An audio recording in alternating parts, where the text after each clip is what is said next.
சொல்லலாம். கர்த்தருடைய பரிசுத்த நாமம் மகிமைப்படுவதாக. இந்த நல்ல ஆசீர்வாதமான மனமகிழ்ச்சியான இந்த காலை ஆராதனை வேளைக்காய் கர்த்தரை துதிக்கிறேன். ஆண்டுடைய சமூகத்தில் கர்த்தரை ஆராதிக்கும்படி வந்திருக்கிற உங்கள் யாவரையும் இயேசுவின் இனிய நாமத்தில் வாழ்த்துகிறேன். கர்த்தர் உங்களை நிறைவாய் ஆசீர்வதிப்பாராக. ஒரு அல்லேலூயா சொல்லுங்க பார்க்கலாம். ஆண்டவராகிய தேவன் எம்மட்டுமாய் நம்மை வழி நடத்தி வந்த அவருடைய மாறாத கிருபை, அவருடைய இரக்கங்களுக்கு முடிவே இல்லை, அவருடைய அன்புக்கு அளவே இல்லை. ஆண்டுடைய பெரிதான கிருபையினாலே இந்த 2025 ஆண்டின் இந்த 8வது மாதத்திலும் இந்த 2வது கர்த்தருடைய நாள் வரை கர்த்தர் நம்மை கிருபையாய் காத்திருக்கிறார், நம்மை வழி நடத்தி இருக்கிறார், அவருடைய இரக்கங்களால் நம்மை முடிசூட்டி இருக்கிறார். ஆமென். இம்மட்டும் நடத்தினவர் இனியும் நம்மை நடத்துகிறவர். அவர் தொடர்ந்து நம்மை நடத்தி மேன்மைப்படுத்துவாராக. இந்த மாதத்திற்கான வாக்குத்தத்த வசனத்தை நாம் வாசித்து தொடர்ந்து நாம் கர்த்தருடைய வார்த்தைகளை தியானிக்க கர்த்தர் உதவி செய்வாராக. லூக்கா எழுதின சுவிசேஷம் 5ஆம் அதிகாரம், லூக்கா எழுதின சுவிசேஷம் 5ஆம் அதிகாரம் 26ஆம் வசனத்தை நாம் எல்லாரும் சேர்ந்து வாசிக்கலாம். லூக்கா 5ஆம் அதிகாரம் 26ஆம் வசனத்தை நாம் சேர்ந்து வாசிக்கலாம். அதனாலே எல்லாரும் ஆச்சரியப்பட்டு தேவனை மகிமைப்படுத்தினார்கள். அல்லாமலும் அவர்கள் பயம் நிறைந்தவர்களாகி அதிசயமான காரியங்களை இன்று கண்டோம் என்றார்கள். ஆண்டவராகிய தேவன் இந்த மகிமையின் ஆண்டிலே அவர் நம்மை மகிமைப்படுத்துகிற நல்ல தேவனாயிருக்கிறார். ஆண்டவர் எவ்விதமாய் நம்மை மகிமைப்படுத்துகிறார் என்று அநேக காரியங்களை நாம் தொடர்ந்து தியானித்து வருகிறோம். இந்த மாதத்திலே ஆண்டவராகிய தேவன் நம்முடைய வாழ்க்கையிலே அதிசயங்களை காண பண்ணி அவர் நம்மை மகிமைப்படுத்த வல்லவராயிருக்கிறார். எத்தனை பேர் விசுவாசிக்கிறீர்கள்? அவர் அதிசயங்களை காண பண்ணுகிற நல்ல தேவனாயிருக்கிறார். நம்முடைய ஆண்டவராய் இயேசு கிறிஸ்துவுக்கு அநேக பெயர்கள் இடப்பட்டிருக்கிறது. அதிலே ஒரு பெயர் அதிசயமானவர். ஏசாயா 9ஆம் அதிகாரம் 6ஆம் வசனத்திலே வாசிக்கிறோம், நமக்கு ஒரு பாலகன் பிறந்தார், நமக்கு ஒரு குமாரன் கொடுக்கப்பட்டார், கர்த்தத்துவம் அவர் தோளின் மேல் இருக்கும், அவர் நாமம் அதிசயமானவர். நம்முடைய ஆண்டவர் ஆகிய தேவன் அவர் அதிசயமானவராகவே இருக்கிறார்.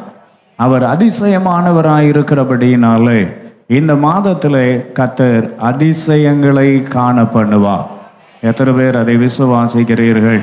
வலது கரத்தை உயர்த்தி சொல்லுவோமா? இந்த மாதத்திலே கர்த்தர் என் வாழ்க்கையிலே அதிசயங்களை காண பண்ணுவார். அவர் அதிசயமானவர்.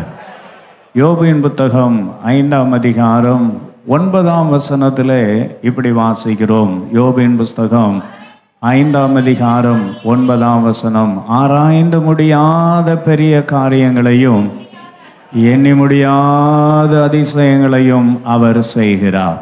நம்முடைய ஆண்டவர் ஆகிய தேவன் அவர் அதிசயமானவர். அவர் அதிசயம் செய்கிறவர் மாத்திரமல்ல, எண்ணி முடியாத அதிசயங்களை செய்வார். Countless miracles. நம்ம வாழ்க்கையிலே எண்ணிக்கை கடங்காத அதிசயமான காரியங்களை கர்த்தர் நமக்கு செய்ய வல்லமையுள்ள நல்ல தேவனாயிருக்கிறார். இந்த லூக்கா 5ஆம் அதிகாரத்திலே ஆண்டவர் ஆகிய இயேசு கிறிஸ்து செய்த 4 அதிசயமான காரியங்களை நாம் பார்க்கிறோம். இந்த லூக்கா 5ஆம் அதிகாரத்திலே ஆண்டவராய் இயேசு கிறிஸ்து செய்த 4 அதிசயமான காரியங்கள். முதலாவதாக பாவிகளை அவர் ரட்சிக்கிறவராயிருந்தார். பாவத்தை மன்னிக்கிறவர். முதல் அதிசயம், ஆண்டவராய் இயேசு பாவத்தை மன்னித்தார். 2வது அதிசயம், ஆண்டவராய் இயேசு கிறிஸ்து குறைவுகளை நிறைவாக்கினார். ஆண்டவராய் இயேசு கிறிஸ்து குறைவுகளை என்ன ஆக்கினார்? நிறைவாக்கினார். நம்முடைய வாழ்க்கையிலே அவர் பாவங்களை மன்னிக்கிறவராயிருக்கிறார். உலகத்தில் இருக்கிற எல்லா அதிசயங்களை விட மேலான அதிசயம் என்ன என்று சொன்னால் பாவத்தை மன்னிப்பது தான் ஒரு பெரிய அதிசயம். அல்லேலூயா. உலகத்திலே மனிதர்கள் பாவத்திலிருந்து விடுதலை பெறுவதற்கு எத்தனையோ பிரயத்தனங்களை எடுத்துக்கொள்ளுகிறார்கள். ஆனாலும் பாவத்திலிருந்து விடுதலை பெற முடியவில்லை. ஆனால் ஆண்டவராய் இயேசு கிறிஸ்து நம்முடைய பாவங்களிலிருந்து நமக்கு அவர் விடுதலை தருகிற நல்ல தேவனாயிருக்கிறார். அவர் பாவத்தை மன்னிக்கிறவராயிருக்கிறார். கர்த்தருக்கு ஸ்தோத்திரம். இரண்டாவதாக, குறைவுகளை அவர் நிறைவாக்குகிற தேவன். நிறைவான கிறிஸ்து நம்முடைய வாழ்க்கையில் இருக்கிற எல்லா குறைவுகளை கர்த்தர் நிறைவாக்கிவிட வல்லமையுள்ள நல்ல தேவனாயிருக்கிறார். கர்த்தருக்கு ஸ்தோத்திரம் உண்டாவதாக. மூன்றாவதாக, இயலாதவைகளை முடியாதவைகளை அவர் முடிய பண்ணுகிற நல்ல தேவனாயிருக்கிறார். நடக்கவே நடக்காது, இது இயலவே இயலாது என்று சொல்லுகிற காரியத்தை மனுஷனால் கூடாதது என் தேவனால் கூடும். அல்லேலூயா. நான்காவது, வியாதிகளை குணமாக்குகிற கர்த்தர். நம்ம வாழ்க்கையில் என்ன வியாதி இருந்தாலும் என்ன பலவீனம் இருந்தாலும் அந்த பலவீனங்களை எல்லாம் அவர் நீக்கி நம்மை பலப்படுத்துகிற நல்ல தேவனாயிருக்கிறார். இந்த கால வேளையில் ஒரே ஒரு காரியத்தை நாம் தியானிக்க போகிறோம். பாவிகளை ரட்சிக்கிற கிறிஸ்து. ஆண்டவராய் இயேசு செய்கிற முதலாவது அதிசயம், பாவிகளை அவர் ரட்சிக்கிறவராயிருக்கிறார். 1 தீமோத்தேயு 1:15 இப்படி வாசிக்கிறோம். 1 தீமோத்தேயு 1:15, பாவிகளை ரட்சிக்க கிறிஸ்து இயேசு உலகத்தில் வந்தார் என்கிற வார்த்தை உண்மையும் எல்லா அங்கீகரிப்புக்கும் பாத்திரமானது. அல்லேலூயா. பாவிகளை ரட்சிக்க கிறிஸ்து இயேசு உலகத்தில் வந்தார். நம்முடைய ஆண்டவராய் இயேசு கிறிஸ்து நம்முடைய பாவங்களை அவர் மன்னிக்க இந்த பூமியிலே அவர் வெளிப்பட்டார். கர்த்தருக்கு ஸ்தோத்திரம் உண்டாவதாக. இந்த லூக்கா 5 நாம் வாசிக்கிற அந்த சம்பவத்திலே பார்க்கும் பொழுது, ஒரு மனிதன் திமிர்வாதக்காரனாய் படுத்திருக்கிறான். இந்த மனிதனை அவர்கள் சுமந்து கொண்டு வந்து இயேசுவினிடத்திலே கொண்டு வந்து வைக்கிறார்கள். இயேசுவினிடத்திலே கொண்டு வந்து வைத்த பொழுது கர்த்தருக்கு ஸ்தோத்திரம் உண்டாவதாக. அவர்கள் கர்த்தருக்கு ஸ்தோத்திரம் நாம் அங்கே பார்க்கும் பொழுது 17 நாம் அங்கே பார்க்கிறோம். இயேசு கிறிஸ்துவினிடத்திலே கொண்டு வந்து வைக்கிறார்கள். ஆண்டவராய் இயேசு கிறிஸ்து அவருடைய விசுவாசத்தை கண்டு அந்த மனிதனை பார்த்து இப்படி சொல்லுகிறார், உன் பாவங்கள் உனக்கு மன்னிக்கப்பட்டது. உன் பாவங்கள் உனக்கு என்ன செய்யப்பட்டது? மன்னிக்கப்பட்டது என்று சொல்லி ஆண்டவராய் இயேசு கிறிஸ்து அவனை பார்த்து அங்கே சொல்லுகிறார். 20 நாம் அதை வாசிக்கிறோம். உன் பாவங்கள் உனக்கு மன்னிக்கப்பட்டது என்று சொன்ன உடனே சுற்றிலும் இருந்ததான பரிசேயர் வேதபாரகர் எல்லாரும் பாவங்களை மன்னிக்கத்தக்க இவன் யார் என்று சொல்லி யோசித்து கொண்டிருக்கிறார்கள். இந்த உலகத்திலே பாவத்தை மன்னிக்க ஒரே ஒரு தெய்வம் உண்டு என்று சொன்னால் அது நம்முடைய இரட்சகராய் இயேசு கிறிஸ்து ஒருவரே. அல்லேலூயா. எனவே தான் அங்கே 1 தீமோத்தேயு 1:15 வாசிக்கிறோம், பாவிகளை ரட்சிக்க கிறிஸ்து இயேசு உலகத்தில் என்ன செய்தார்? வந்தார். ஏன் பாவிகளை ரட்சிக்க வேண்டும்? பாவத்தினுடைய விளைவு அத்தனை பெரியதா என்று சொல்லி நாம் பார்க்கிறதான நேரத்தில் பழைய ஏற்பாட்டிலும் புதிய ஏற்பாட்டிலும் இவ்விதமாய் வேதம் சொல்லுகிறதை பார்க்கிறோம். பிரசங்கியின் புஸ்தகம் 9:18 இப்படி வாசிக்கிறோம். பிரசங்கி 9:18 இவ்விதமாய் சொல்லுகிறது, யுத்த ஆயுதங்களை பார்க்கிலும் ஞானமே நலம், பாவியான ஒருவன் மிகுந்த நன்மையை கெடுப்பான். அன்பான கர்த்தருடைய ஜனமே, ஏன் பாவிகளை ஆண்டவராய் இயேசு ரட்சிக்க வேண்டும்? ஏன் பாவத்திலிருந்து ஒரு மனிதன் மனம் திரும்ப வேண்டும்? ஏன் பாவத்திலிருந்து நாம் விடுதலை பெற வேண்டும் என்று சொன்னால் அந்த வசனம் சொல்லுகிறது, பாவியான ஒருவன் மிகுந்த நன்மையை கெடுப்பான். பாவியான ஒருவன் மிகுந்த நன்மை என்ன செய்வான்? கெடுப்பான். இஸ்ரவேல் ஜனங்கள் பெரிய எரிகோவை ஜெயித்து விட்டார்கள். முன்னாலே இருக்கிறதான எரிகோ கோட்டை அவர்களுக்கு முன்பதாய் பெரியதாய் இருந்தது. யோசுவா 6 வாசிக்கும் பொழுது எரிகோ அவர்களுக்கு முன்பதாய் அடைக்கப்பட்டிருந்தது. அந்த எரிகோவை கர்த்தரை துதித்ததினாலே ஜெயித்து விட்டார்கள். ஆனால் அடுத்த அதிகாரத்திலே வாசிக்கும் பொழுது சின்ன பட்டணமாகிய ஆயி என்கிற பட்டணத்திலே இஸ்ரவேலர் தோற்று போகிறார்கள். காரணம் என்ன? ஒரே ஒரு ஆகான். இந்த ஆகானின் நிமித்தமாக ஒரு பெரிய நன்மை தடைபட்டு விட்டது, ஒரு பெரிய ஆசீர்வாதம் தடைபட்டு விட்டது.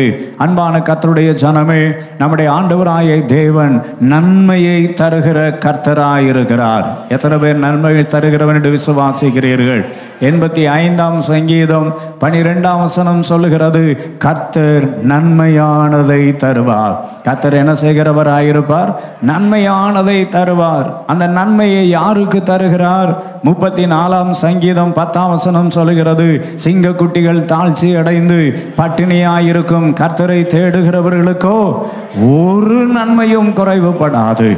என் ஆண்டவராகிய தேவன் தருகிற நன்மையை பாவியான ஒரு மனுஷன் தடை செய்கிறவனாயிருக்கிறான். உங்கள் வாழ்க்கையிலே கர்த்தர் நன்மையை தர விரும்புகிறார். உங்களுடைய வாழ்க்கையிலே கர்த்தர் தம்முடைய மேன்மையை தர விரும்புகிறார். ஆனால் அந்த நன்மை நம்முடைய வாழ்க்கையிலே நாம் செய்கிற பாவத்தின் நிமித்தம் தடை செய்யப்படுகிறதாக இருக்கிறது. இன்னும் வாசிக்கிறோம், ரோமர் 6ஆம் அதிகாரம் 23ஆம் வசனத்திலே வேதம் இவ்விதமாய் கூறுகிறது. ரோமர் 6:23, பாவத்தின் சம்பளம் மரணம், பாவத்தின் சம்பளம் மரணம். நம்முடைய கர்த்தருடைய கிருபை வரமோ கிறிஸ்து இயேசுவினால் உண்டான நித்திய ஜீவனாக இருக்கிறது.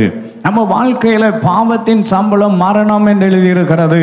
மரணம் என்ற உடனே எல்லா மனிதர்களும் யோசிக்கிறதை போல மாமிச மரணம் அல்ல, நம்முடைய 2ஆம் மரணமாகிய அக்னியும் கந்தகமும் எரிகிற கடல். வெளிப்படுத்தல் 21ஆம் அதிகாரம் 8ஆம் வசனத்தில் இப்படி வாசிக்கிறோம். வெளிப்படுத்தல் 21:8 சொல்லப்பட்டு இருக்கிறது, பயப்படுகிறவர்களும் அவிசுவாசிகளும் கீழே கடைசியாய் முடிகிறது, அனைவரும் 2ஆம் மரணமாகிய அக்னியும் கந்தகமும் எரிகிற கடலிலே பங்கடைவார்கள். அன்பான கர்த்தருடைய ஜனமே, கர்த்தர் நமக்கு நன்மையை கர்த்தர் வைத்திருக்கிறார். ஒரு பாவியான மனுஷன் நன்மையை தடை செய்கிறான்.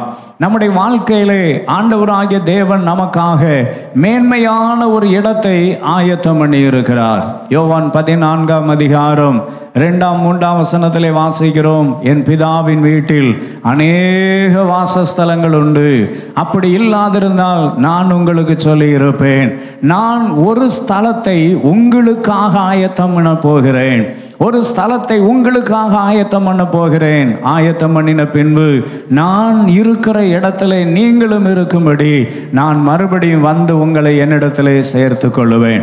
அன்பான தேவ ஜனமே, நம்முடைய வாழ்க்கையிலே நாம் அக்னியும் கந்தகமும் எரிகிற கடலுக்கு அல்ல, நாம் தேவன் ஆயத்தம் பண்ணி இருக்கிற அந்த மேன்மையான இடத்தை பெறும்படி கர்த்தர் நம்மை அழைத்திருக்கிறார். அல்லேலூயா.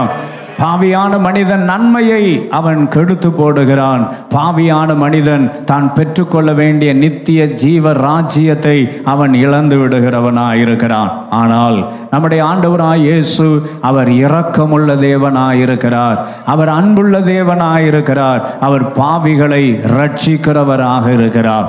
1 யோவான் 1ஆம் அதிகாரம் 8ஆம் 9ஆம் வசனங்களிலே இப்படி வாசிக்கிறோம். 1 யோவான் 1ஆம் அதிகாரம் 8-9 வாசிக்கிறோம், நமக்கு பாவம் இல்லை என்போமானால் நம்மை நாமே வஞ்சிக்கிறவர்களாயிருப்போம், சத்தியம் நமக்குள் இராது. நம்முடைய பாவங்களை நாம் அறிக்கையிட்டால் பாவங்களை நமக்கு மன்னித்து எல்லா அநியாயத்தை நீக்கி நம்மை சுத்திகரிப்பதற்கு அவர் உண்மையும் நீதியும் உள்ள தேவனாயிருக்கிறார். அல்லேலூயா. பாவத்தினால் நன்மை தடைபெறுகிறது, பாவத்தினால் நித்திய ஜீவனை இழந்து போகிறோம். ஆனால் இந்த பாவம் மன்னிக்கப்பட்டால் நாம் என்னவாகிறோம் என்று 1-2 காரியங்களை இந்த காலவேளையிலே தியானிக்க கர்த்தர் உதவி செய்வாராக. அன்பான கர்த்தருடைய ஜனமே, பாவிகளை ரட்சிக்க இயேசு உலகத்திலே வந்தார். ஆண்டவராய் இயேசு கிறிஸ்துவினாலே அந்த பாவம் மன்னிக்கப்படும் பொழுது நம்முடைய வாழ்க்கையில கிடைக்கிற மேன்மையான ஆசீர்வாதம் என்ன? 1-2 காரியங்களை தியானிப்போம் ஆவியானுடைய ஒத்தாசையோடு கூட. முதலாவதாக லூக்கா எழுதின சுவிசேஷம் 19ஆம் அதிகாரம் 7ஆம் வசனத்திலே இப்படி வாசிக்கிறோம். லூக்கா 19ஆம் அதிகாரம் 7ஆம் வசனத்திலே வாசிக்கிறோம், அதை கண்ட யாவரும் பாவியான மனுஷனிடத்தில் தங்கும்படி போனார் என்று முறுமுறுத்தார்கள்.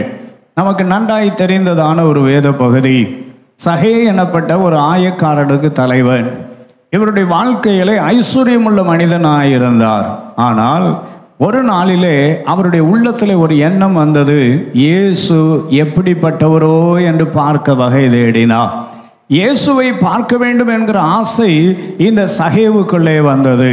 எனவே ஆண்டவராய் இயேசுவை பார்க்கும்படியாய் சகேயு வந்து நிற்கிறார்.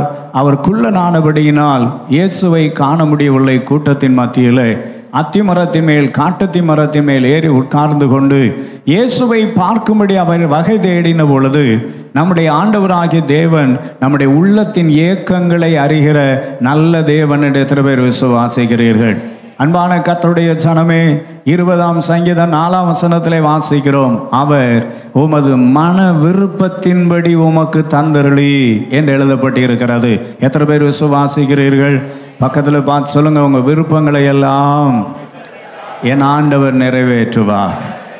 உலகத்தில் ஒருவேளை நம்முடைய விருப்பங்களை நிறைவேற்றுவதற்கு மனிதர்கள் இல்லாமல் போகலாம். மாம்சமானவர்கள் நம்முடைய விருப்பங்களை நிறைவேற்ற அவர்கள் மறந்து போகலாம். ஆனால் நம்முடைய விருப்பங்களை நிறைவேற்றுகிற ஒரு நல்ல கர்த்தர் இருக்கிறார். ஆமென். இந்த புதிய மாதத்திலே உங்கள் விருப்பங்களை கர்த்தர் நிறைவேற்ற வல்லவராயிருக்கிறார். நீங்கள் எதை விரும்புகிறீர்களோ அதை கர்த்தர் செய்ய வல்லவராயிருக்கிறார். சாலமோனை நாடி ஒரு அருமையான சேவா தேசத்தின் ராஜஸ்திரி வருகிறாள். வேதம் இவ்விதமாய் சொல்லுகிறது, அவள் விரும்பி கேட்டதையெல்லாம் சாலமோன் கொடுத்தாரா. ஒரு சாலமோனாலேயே விரும்பி கேட்டதையெல்லாம் கொடுக்க முடியுமானால் நம்முடைய தேவாதி தேவன் எல்லாவற்றையும் கொடுக்க வல்லவராயிருக்கிறார் என்று விசுவாசிக்கிறவன் மட்டும் கரங்களை தட்டி கொஞ்ச நேரம், என் ஆண்டவராகிய தேவன் என் விருப்பங்களை நிறைவேற்ற வல்லவராயிருக்கிறார். ஆமென். இவருடைய விருப்பம் இயேசுவை பார்க்க வேண்டும் என்று. ஆனால் இயேசு அத்திமரத்தின் கீழே வந்து நின்று கொண்டு அண்ணாந்து பார்த்து கூப்பிடுகிறார், சகேவே சீக்கிரமாய் இறங்கி வா, இன்றைக்கு நான் உன் வீட்டிலே தங்க வேண்டும் என்கிறார். இயேசுவை சந்தோஷமாய் ஏற்றுக்கொண்டு சகேயு போகிற நேரத்தில் மக்களுடைய கமெண்ட்ஸ், மக்களுடையதான அவர்களுடையதான விமர்சனம் என்னவாயிருந்தது என்று நாம் பார்க்கும் பொழுது, பாவியான மனுஷனுடைய வீட்டிற்கு இயேசு போனாரே, பாவிகளை ரட்சிக்கத்தானே இயேசு உலகத்திலே வந்தார். அன்பான கர்த்தருடைய ஜனமே, பாவம் பெரிய நன்மையை கெடுக்கும். பாவம் நம்முடைய வாழ்க்கையில தேவன் வைத்திருக்கிற நித்திய ஜீவனை கெடுக்கும். ஆனால் அதே நேரத்தில் நம்முடைய பாவங்களை நாம் அறிக்கையிட்டால் நம்முடைய எல்லா அநியாயங்களையும் நீக்கி நம்மை சுத்திகரிக்க அவர் வல்லவராக இருக்கிறார். பாவத்தை வெறுக்கிறவர் பாவிகளை நேசிக்கிறவராயிருக்கிறார். இந்த மனுஷனுடைய வீட்டுக்கு இயேசு புறப்பட்டு போகிறதான நேரத்தில் எல்லாரும் சொல்லுகிறார்கள், பாவியான மனுஷனுடைய வீட்டுக்கு இயேசு போனாரே என்று. நடந்தது என்ன? 8ஆம் வசனத்திலே வாசிக்கிறோம், சகையை நின்று ஆண்டவராய் இயேசுவை பார்த்து சொல்லுகிறார், ஆண்டவரே, நான் அநியாயமாய் யாரிடத்திலேயாவது எதையாவது வாங்கினதுண்டானால் அதை நாளத்தனையாய் திருப்பி கொடுத்து விடுகிறேன். என் ஆஸ்தியில் பாதியை ஏழைகளுக்கு நான் கொடுத்து விடுகிறேன் ஆண்டவரே. ஒரு பெரிய மனமாற்றம் இந்த சகேவுக்குள்ளே உண்டானது. ஆண்டவராய் இயேசு கிறிஸ்துவை பார்க்கும்படி ஒரு வாலிபன் ஒருவன் வருகிறான். இந்த வாலிபன் மிகுந்த ஆஸ்தி உள்ளவனாயிருக்கிறான். இயேசுவினிடத்தில் வந்து கேட்கிறான், நல்ல போதகரே, நித்திய ஜீவனை சுதந்திரிக்க நான் என்ன செய்ய வேண்டும் என்று கேட்கிறான். இயேசு சொல்லுகிறார், எப்பா, பிரமாணங்களை எல்லாம் கை கொள்ள வேண்டும் என்கிறார். அவன் சொல்றான், ஐயா, நான் சிறு வயது முதல் இதையெல்லாம் என்ன செய்கிறேன்?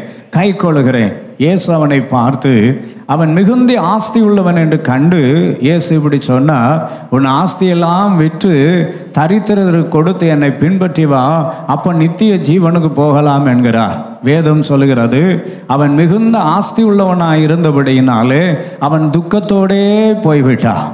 எனக்கு இந்த உலக ஆஸ்தி போது நித்திய ஜீவன் வேண்டான்னுட்டான். ஒரு அல்லேலூயா சொல்லுங்க பார்க்கலாம். இன்னைக்கு நிறைய பேருக்கு இயேசுநாதர் எதுக்கு வேணும்னா, சோறு வேணும், வீடு வேணும், கை நிறைய பணம் வேணும், ஆரோக்கியம் வேணும். இதுக்கு தான் இயேசுநாதர். அதற்கு அல்ல. நமக்கு ஒரு நித்திய ஜீவன் இருக்கிறது. ஒரு பரலோக ராஜ்யம் நமக்காய் வெயிட் பண்ணி கொண்டு இருக்கிறது. A great heaven That's awaiting for us. ஒரு பெரிய மகிமையான ஒரு ராஜ்யம் நமக்காய் ஆயத்தமாக்கப்பட்டிருக்கிறது. இந்த உலகத்தில் இருக்கிறவைகள் எல்லாம் ஒரு நாள் அழிந்து போகும். உலகத்தில் இருக்கிறவைகள் எல்லாம் மாயை, எல்லாம் ஒரு நாள் அழிந்து போகும். அப்போஸ்தலனாகிய பேதுரு எழுதும் பொழுது சொல்லுகிறார், அங்கே நாம் காண்கிறதான இந்த பூமி வெந்து உருகி சாம்பலாய் போகும். நாம் காண்கிற பூமி வெந்து உருகி எப்படி போகுமா? சாம்பலாய் போகும். ஒண்ணுமே இருக்காது, எதுவுமே இருக்காது. ஆனால் நமக்கென்று வைத்திருக்கிற நித்திய ஜீவன், அவன் மிகுந்த ஆஸ்தி உள்ளவனாயிருந்தபடியினாலே துக்கத்தோடே போய்விட்டான். ஆனால் சகைவனிடத்தில் இயேசு ஒண்ணுமே சொல்லல. அவன் சொல்லுகிறான், ஐயா, என் ஆஸ்தியில் பாதியை ஏழைகளுக்கு கொடுத்துடுறேன். நான் அநியாயமாய் யாரிடத்திலேயாவது வாங்கினதுண்டானால் நாளத்தனையாய் திருப்பி கொடுக்கிறேன் என்கிறார். அப்பொழுதுதான் இயேசு 9ஆம் வசனத்திலே சொல்லுகிறார், இன்றைக்கு இந்த வீட்டுக்கு ரட்சிப்பு வந்தது, இவனும் ஆபிரகாமின் குமாரனாயிருக்கிறானே. லூக்கா 19ஆம் அதிகாரம் 9ஆம் வசனத்தில் இயேசு சொல்லுகிறார், இவனும் ஆபிரகாமுக்கு குமாரனாயிருக்கிறானே. அன்பான கர்த்தருடைய ஜனமே, நம்முடைய பாவங்கள் மன்னிக்கப்படும் பொழுது முதலாவது கிடைக்கிற ஆசீர்வாதம், நாம் சந்ததிகளாய் மாறுகிறோம். எல்லாம் சொல்லுங்க, சந்ததிகளாய் மாறுகிறோம். எத்தனை பேருக்கு சந்தோஷமா இருக்கிறது? சந்ததி, அவருடைய சந்ததியாக, அவருடைய பிள்ளையாக, இவனும் ஆபிரகாமின் குமாரனாயிருக்கிறானே. கர்த்தருக்கு ஸ்தோத்திரம் உண்டாவதாக.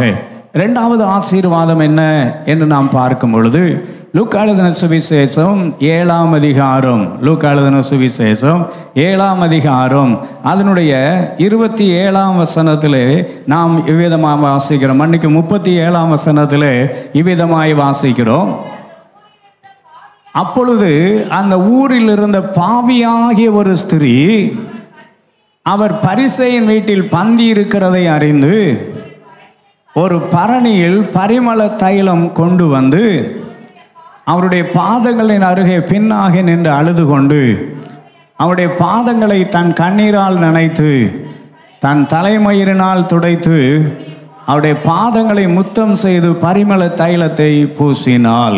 அன்பான கர்த்தருடைய ஜனமே, இங்கே நாம் பார்க்கிறதான நேரத்தில் அடுத்த ஒரு சகோதரி, அவளை குறித்து அங்கே எழுதப்பட்டு இருக்கிறது, இயேசு சீமோன் என்கிற பரிசேயனுடைய வீட்டிலே பந்தி இருக்கிறார்.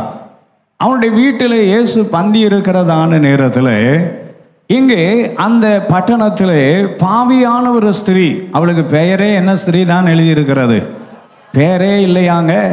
நமக்கு அப்பா அம்மா நிறைய பேர் வச்சிருப்பாங்க, ஆனால் மக்கள் கூப்பிடுறது வேற பெயராக இருக்கும். கர்த்தருக்கு ஸ்தோத்திரம் உண்டாவதாக. காரண பெயர். என்ன பெயர்? காரண பெயர்.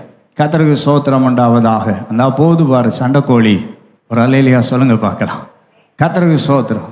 எல்லாம் காரண பெயர் வச்சிருப்பாங்க. கர்த்தருக்கு ஸ்தோத்திரம் உண்டாவதாக. அந்த பாருங்க, கோல் சொல்றவா, கோல் மூட்டுறவா போறா, கர்த்தருக்கு ஸ்தோத்திரம், சிண்டு முடிக்கிறவா போறா, ஒவ்வொருத்தருக்கும் ஒவ்வொரு பேர் வச்சிருப்பாங்க. அங்கே இந்த ஸ்திரீக்கு வச்ச பேர் என்னன்னா பாவியான ஸ்திரீ. ஆனால் இந்த பாவியான ஸ்திரீ இயேசுவினிடத்திலே வருகிறார். இயேசுவின் பாதத்திற்கு நின்று அழுது தன் கண்ணீரினால் இயேசுவின் பாதத்தை நனைத்து தன் தலைமுடியினால் அவருடைய பாதத்தை துடைத்து, கர்த்தருக்கு ஸ்தோத்திரம், அவள் கொண்டு வந்ததான பரிமள தைலத்தை இயேசுவின் பாதத்திலே ஊற்றுகிறார்.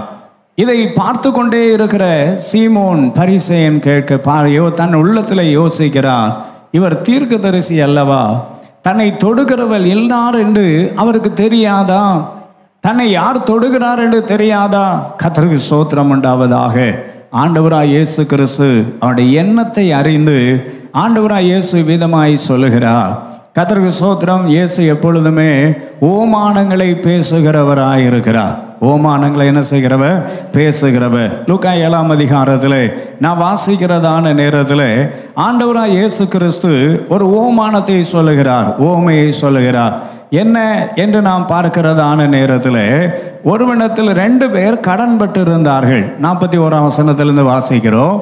ஒருவன் 500 வெள்ளிக்காசும் மற்றவன் 50 வெள்ளிக்காசும் அவனுக்கு என்ன செய்ய வேண்டியதாக இருந்தது?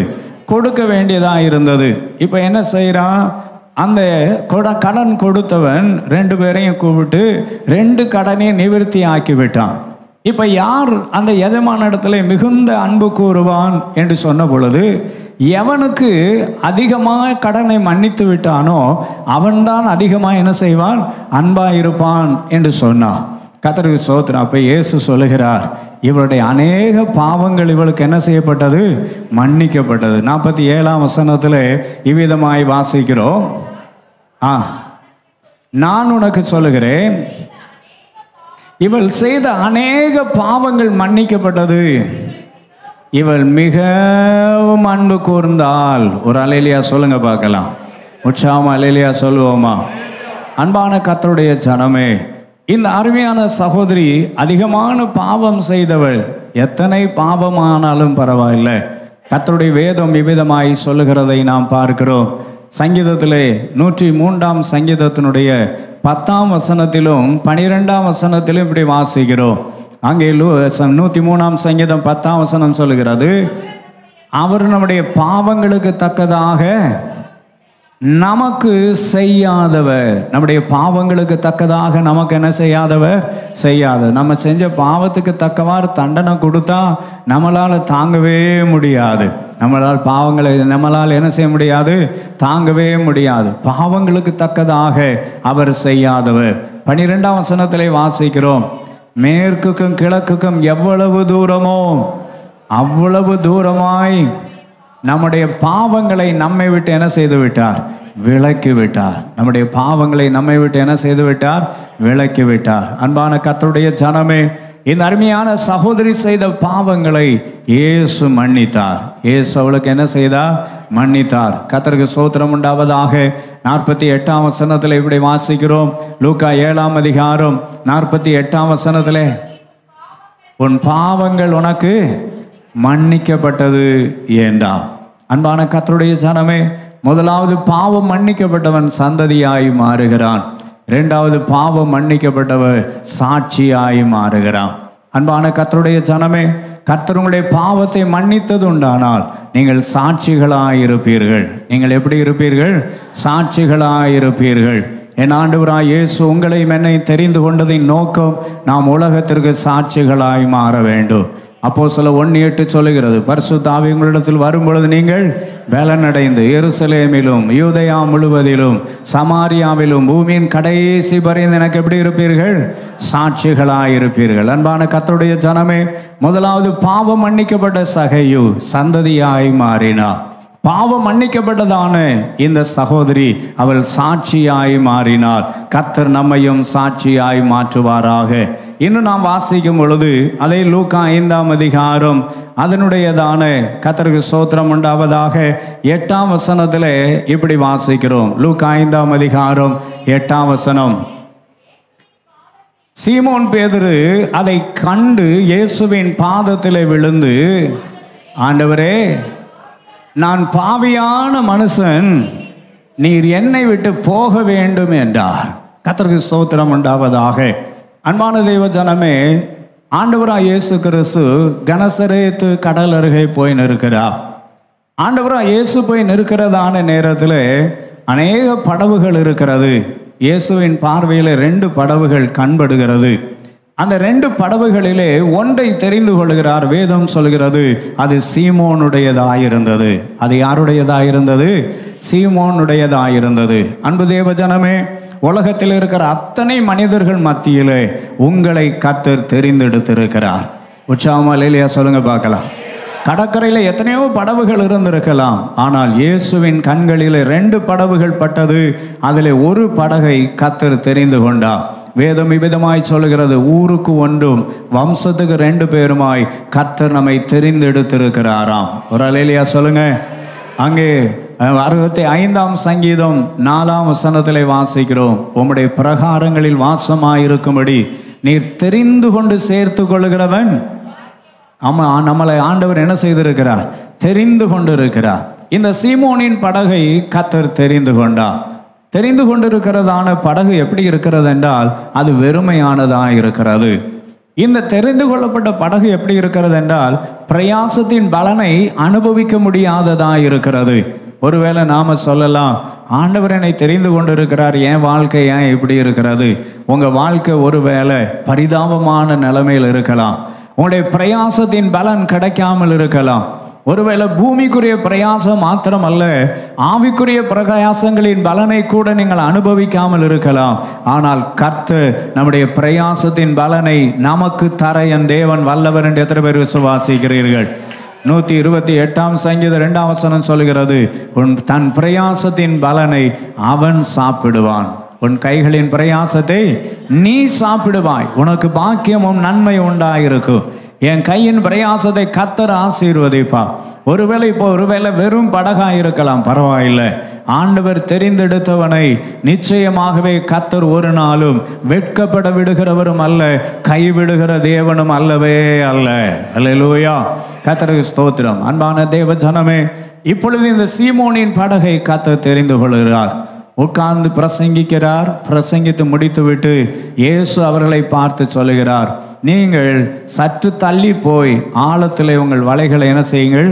போடுங்கள். 5ஆம் வசனத்தில் பேதுரு பரிதாபமாய் சொல்லுகிறார், ஐயரே, முழுவதும் பிரயாசப்பட்டு ஒன்று என்ன செய்யலை, ஆகப்படவில்லை. ஆயினும் உம்முடைய வார்த்தையின்படியே வலையை போடுகிறேன் என்று அவர் வலையை போட்டு ஏராளமான மீன்களை பிடித்து விட்டார். அற்புதம் பெற்ற பொழுதுதான் அவருக்கு தெரிகிறது, இவர் அதிசயமானவர், நானோ பாவியாயிருக்கிறேன். நானும் எப்படி இருக்கிறேன்? பாவியாயிருக்கிறேன். அவர் சொல்றார், ஐயா, பாவியான மனுஷன் நான், நீர் என்னை விட்டு என்ன செய்து போய்விடும்? அகன்று போய்விடும். கர்த்தருக்கு ஸ்தோத்திரம் உண்டாவதாக. நாம் 1 யோவானிலே வாசித்தோம், நம் பாவங்களை நாம் அறிக்கையிட்டால், நம்முடைய பாவங்களை நாம் என்ன செய்தால்? அறிக்கையிட்டால், நம்முடைய எல்லா அநியாயங்களையும் நீக்கி நம்மை சுத்திகரிப்பதற்கு அவர் உண்மையும் நீதியும் உள்ள நல்ல தேவனாயிருக்கிறார். இந்த அருமையான சீமோன் பேதுரு தன்னை ஒத்துக்கொண்டார். நான் பாவிதான் ஆண்டவரே, நான் பாவிதான் ஆண்டவரே என்று ஒத்துக்கொண்டதான நேரத்தில் ஆண்டவராய் இயேசு சீமோனை கூப்பிட்டு சொல்லுகிறார், என் பின்னாலே வா, நான் உன்னை மனுஷனை பிடிக்கிறவனாய் மாற்றுவேன் என்றார். ஒரு அலையிலே சொல்லுங்க பார்க்கலாம். என் பின்னாலே வா, நான் உன்னை மனுஷனை பிடிக்கிறவனாய் மாற்றுவேன், மனுஷர்களை பிடிக்கிறவனாய் மாற்றுவேன் என்றார். அன்பான கர்த்தருடைய ஜனமே, அருமையான பாவம் மன்னிக்கப்பட்டதான இந்த சீமோன் பேதுருடைய வாழ்க்கையிலே ஆண்டவராய் இயேசு கிறிஸ்து அவரை சாதனையாளராய் மாற்றினார். அல்லேலூயா.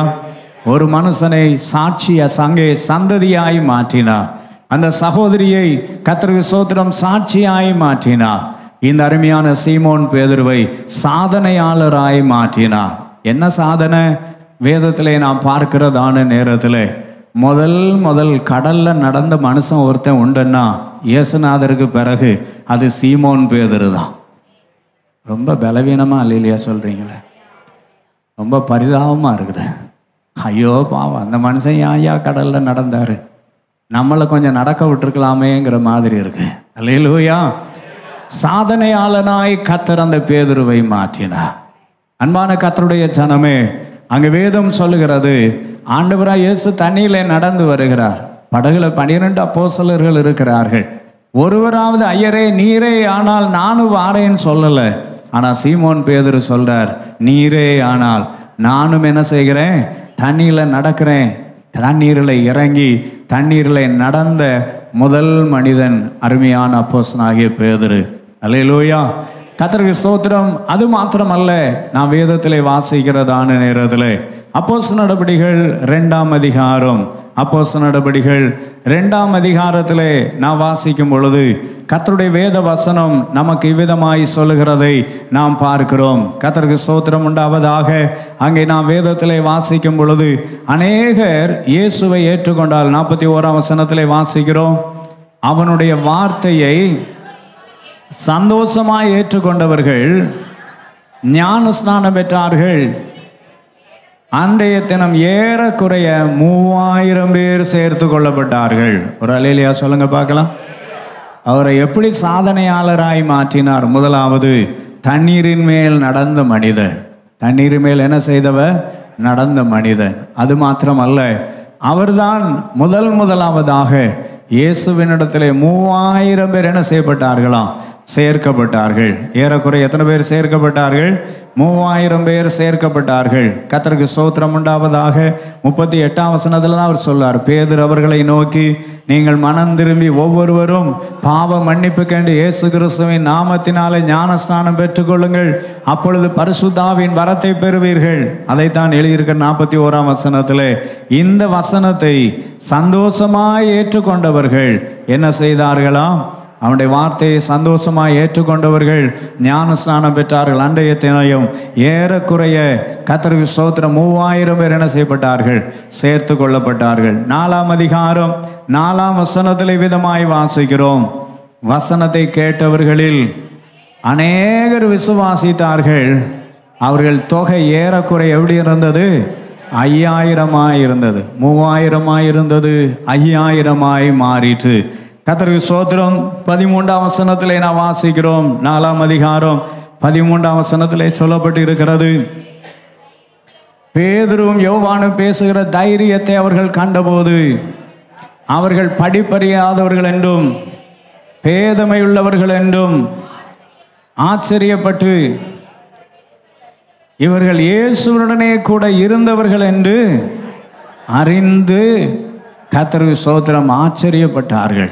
அன்பான கர்த்தருடைய ஜனமே, கர்த்தர் உங்களை சாதனையாளராய் மாற்றும் பொழுது நம்ம படிப்பு, நம்ம திறமை, நம்ம தாளந்து இதற்கெல்லாம் மிஞ்சி கர்த்தர் பெரிய காரியங்களை செய்கிறவர். அப்போஸ்தலர் 5ஆம் அதிகாரம் அதனுடைய 15ஆம் 16ஆம் வசனங்களிலே விதமாய் வாசிக்கிறோம். அப்போஸ்தலர் 5, 15, 16 வாசிக்கும் பொழுது, பிணியாளிகளை படுக்கைகளின் மேல் கிடத்தி பேதுரு நடந்து போகையில் அவருடைய நிழலாகிலும் அவர்களில் சிலர் மேல் படும்படி அவர்களை வெளியே வீதியிலே கொண்டு வந்து வைத்தார்கள். சுற்று பட்டணங்களில் திரளான ஜனங்கள் பிணியாளிகளையும் அசுத்தாவிகளால் பாதிக்கப்பட்டவர்களையும் எருசலேமுக்கு கொண்டு வந்தார்கள். அவர்கள் எல்லாரும் என்னாக்கப்பட்டார்கள்? ஒரு அல்லேலூயா சொல்லுங்க பார்க்கலாம். என்னை கேட்கிற அன்பான கர்த்தருடைய ஜனமே, உங்களுடைய பாவம் மன்னிக்கப்படும் பொழுது கர்த்தர் உங்களை சாதனையாளராய் மாற்றுகிறார். ஆண்டவராய் இயேசுவின் வஸ்திரத்தின் ஓரத்தை தொட்டவர்கள் ஆண்டவராய் இயேசுவின் அற்புதத்தை பெற்றார்கள். ஆனால் சீமோன் பேதுருடைய நிழல் பட்டவர்கள் கூட சொஸ்தமாக்கப்பட்டார்கள். இந்த காலை வேளையிலே நம்மிலே பாவம் இல்லை என்போமானால் நம்மை நாமே வஞ்சிக்கிறவர்களாய் இருப்போம். நம்முடைய பாவங்களை நமக்கு மன்னித்து நம்முடைய எல்லா அநியாயங்களை நீக்கி நம்மை சுத்திகரிக்க என் இயேசு உண்மையுள்ள நல்ல தேவனாய் இருக்கிறார். அல்லேலூயா. கர்த்தருக்கு ஸ்தோத்திரம். நம்மை ஆண்டவராகிய தேவன் தம்முடைய சந்ததியாய் மாற்றவும், அவர் நம்மை சாட்சிகளாய் மாற்றவும், நம்மை சாதனையாளர்களாய் மாற்றவும் ஆண்டவர் விரும்புகிறார். விருப்பமுடைய தேவ பிள்ளைகள் கர்த்தருடைய கரத்தில் நம்மை அர்ப்பணிக்கலாம். கர்த்தருடைய சமூகத்தில் முழங்கால் படிக்கிட்டு, ஆண்டவரே, என் வாழ்க்கையில் என்னை உம்முடைய கரத்திலே நான் அர்ப்பணிக்கிறேன். உலகம் ஒருவேளை நம்மை பாவியான மனுஷன் என்று சொல்லலாம். இயேசு சகேயனுடைய வீட்டுக்கு போன பொழுது எல்லாரும் சொன்னார்கள், பாவியான மனுஷனுடைய வீட்டுக்கு போனாரே என்று. அந்த பட்டணத்தில் இருந்ததான அந்த சகோதரிக்கு பேரே பாவியான ஸ்திரீ என்று தான் பேர் வைத்தார்கள். அங்கே சீமோன் பேதுரு தன்னைத்தானே ஒத்துக்கொண்டார், பாவியான மனுஷன் நான் என்று சொல்லி. இந்த கிருபையாலே இந்த ஜனங்களை கர்த்தர் சந்தித்தார். பாவிகளை ரட்சிக்க இயேசு உலகத்தில் வந்தவர். அவருடைய பாவங்களை எல்லாம் மன்னித்தார். அவருடைய பாவங்களை எல்லாம் மன்னித்தபடியினாலே அவர்களை கர்த்தர் சந்ததியாய் மாற்றினார், சாட்சியாய் மாற்றினார், சாதனையாளர்களாய் மாற்றினார். இந்த காலை வேளையில் இந்த புதிய மாதத்திலே கர்த்தர் உங்களை பிள்ளைகளாய் தெரிந்தெடுத்திருக்கிறார். நாம் இந்த உலகத்திலே சாட்சிகளாய் இருக்கிறோம். இந்த உலகத்திலே நம்மை சாதனையாளர்களாய் மாற்ற கர்த்தர் விரும்புகிறார். அப்படியே ஆண்டவருடைய கரத்தில் நம்மை அர்ப்பணிக்கலாமா? ஹல்லேலூயா. என்னை முற்று மாற்றிட உன்னத பல நீந்திடும், இன்னும் இன்னும் ஈசனேவும் நல்வரங்கள் ஈந்திடும், கண்ணிகளில் சிக்கிடாமற் கண்மணி போல் காத்திடும், கண்மலையும் மீட்பருமே காவலும் நீரே, வானம் திறந்தருளும் வல தானங்களை நேரமதில் வானவ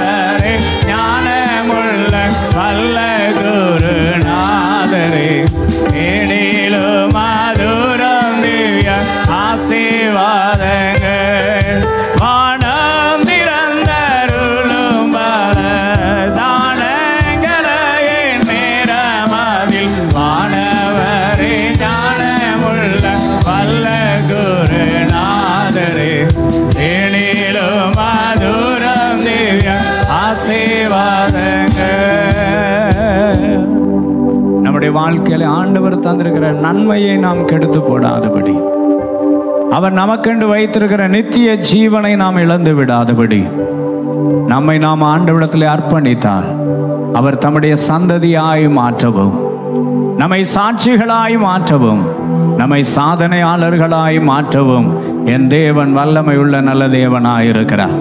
இந்த நாளிலே கர்த்தருடைய பந்திக்கு நாம ஆயத்தப்படுத்துகிறோம். நம்மிலே பாவம் இல்லை என்போமானால் நம்மை நாமே வஞ்சிக்கிறவர்களாயிருப்போம். வேதம் விதமாய் சொல்லுகிறது, தன்னைத்தான் சோதித்தறிந்து இந்த அப்பத்தில் புசித்து இந்த பாத்திரத்தில் பானம் பண்ண கடவன் என்று சொல்லி இந்த கால வேளையிலே கொஞ்ச நேரம் நம்மை ஊய்த்து ஆராய்ந்து பார்ப்போம். ஆண்டவரே, என் வாழ்க்கையில காணப்படுகிற ஏதாவது குறைகள் கரைகள் ஏதாகிலும் இருக்குமானால் என்னை மன்னியும் ஆண்டவரே. பாவிகளை ரட்சிக்க கிறிஸ்து இயேசு உலகத்திலே வந்தா. நம்முடைய வாழ்க்கையில நாம் நம்மை அறிக்கையிடும் பொழுது, ஆண்டவருடைய கரத்தில் நம்மை அர்ப்பணிக்கிற நேரத்தில் ஆண்டவர் நம்மை சுத்திகரிக்க வல்லவராயிருக்கிறார். நாம் அவருடைய பிள்ளைகளாய் மாறுகிறோம். நாம் அவருக்கு சாட்சிகளாய் மாறுகிறோம். நாம் சாதனையாளர்களாய் மாறுகிறோம். ஒரு சாதாரண மீன் பிடிக்கிறதுக்கான பேதுருவை ஆண்டவராய் இயேசு பெரிய சாதனையாளராய் மாற்றினதை போல உங்களையும் மாற்ற வல்லவராயிருக்கிறார். அப்படியே வலது கரத்தை உயர்த்தி ஆண்டவரை பார்த்து சொல்லலாமா? என்னை முற்று மாற்றிட உன்னத பலனேந்திடும், இன்னும் இன்னும் ஈசரேவும் நல்வரங்களேந்திடும், கண்ணிகளில் சிக்கிடாம கண்மணி போல் காத்திடும், கண்மலையும் மீட்பரும் என் காவலும் நீரே. உங்களுடைய கரத்தில் எங்களை அர்ப்பணிக்கிறோம் டேடி. எங்களை பரிசுத்தப்படுத்துங்க. உங்க கிருபை எங்களோடு இருந்து நடத்தட்டும். இயேசுவின் இன்ப நாமத்தில் பிதாவே, ஆமென். நம்முடைய கர்த்தராகிய இயேசு கிறிஸ்துவின் கிருபையும் பிதாவாகிய தேவனுடைய அன்பு பரிசுத்த ஆவியானவருடைய அந்யோன்ய ஐக்கியமும் ஆசீர்வாதமும் சமாதான கிருபை நன்மையும் நம் அனைவரோடும் இன்றும் என்றும் சதா காலங்களிலும் இருப்பதாக. ஆமென், ஆமென். ஹல்லேலூயா. Praise the Lord. எல்லாரும் சகோதர கர்த்தரை ஆசீர்வதிப்பாராக.